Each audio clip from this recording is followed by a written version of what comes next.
Patrick Crow, when I talked with you just months ago now, and you expressed as we closed that program how important prayer was for what you do. Speak to us about that. Having the Lord on our side and guiding us with His wisdom and His direction is huge. There is a spiritual aspect to this criminality and this victimization. So prayer is the first and foremost best weapon to use against it.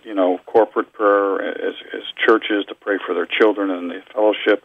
Parents praying over their children every night. When you lie in bed at night worrying about your children, replace worry with prayer. Not only brings you a sense of comfort beyond your understanding, but it certainly will, I think, in the end, keep your children safe and pray that the Lord just bestows upon them wisdom beyond their years for what they're facing out there in the world today. You had some thoughts for parents, too. Just to put a little capstone on Michael's experience with his son, Josh, Mike said some very key things there, his last words, and I applaud him. It's all about spending time. And time is a short commodity in today's world as parents because of our economic stresses we're encountering, and many parents having a single parent such as Mike or dual parents having to work overtime or extra jobs.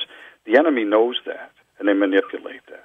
So be wary of people who are coming up to you and offering their help to help you with your children. Not all people are like that, but take a moment to pause and really kind of evaluate what it is they're looking to do. Are they trying to isolate your children from you? That's a key element. Get the book if you can get this book, not because we're trying to sell it. It's chock full with insightful suggestions from a law enforcement perspective based on me and my colleagues have seen over 20 years working special victims and major crimes. But getting back to Michael's situation, his son was in a place where he's developing sexually. The perps know that. Boys have a heightened sex drive at that age. The perps know that. They know how to basically portray themselves as young women, draw that sexuality out, and eventually victimize those boys.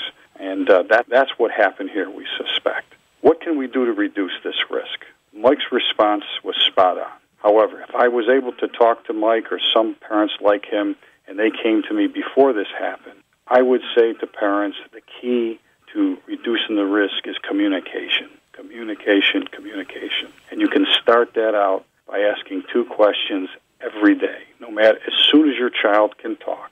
And it basically, that's your foundation for your discussion, daily discussions.